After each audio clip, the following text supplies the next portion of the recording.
Do you have this plant at home? It doesn't want to grow and its leaves are old, yellowish, wilted, and without any shine? Don't worry, because today I'm going to teach you a homemade fertilizer with just 2 ingredients that I'm sure you throw away. And in the end, I'll show you the only right way to use it for the good of your plant. And the first ingredient, folks, is eggshells. But what does eggshells have to do with the plant? Folks, eggshells are rich in calcium. Besides calcium, they're rich in vitamins, complexes, and minerals. Eggshells will reduce the soil acidity and improve root growth, okay? Here I'm using 4 eggshells. Just let them dry in the sun to become dry, then grind them in a blender. Grinding. It will look like this, see? It turned into powder. See that, folks? I use this technique, and it's great to use on plants. And to make the perfect combination, you'll also need this other ingredient, which is coffee grounds.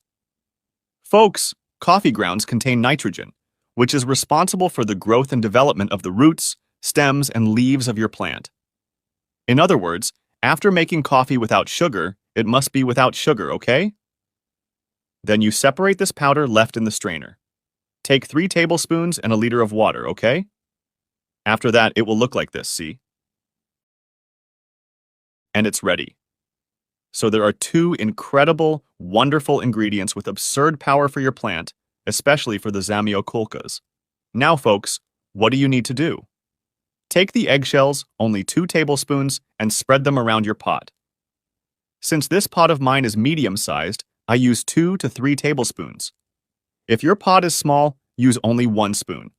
And if your pot is large, use 4 to 5 spoons, okay? And then pour some of the coffee ground liquid over it, okay? Folks, do this on your plant, especially on the Zamioculcas, and you'll see the incredible result your plant will have. And folks, apply every 10 days, okay? So, with ingredients that you would throw away, you won't anymore. And you'll turn it into a beautiful fertilizer for your plants. So I really hope you liked this video. If you did, folks, leave a score from 0 to 10 down here, because depending on whether you like it, I'll bring more plant tips for you. I'll be leaving now. A big hug, stay with God, and until next time.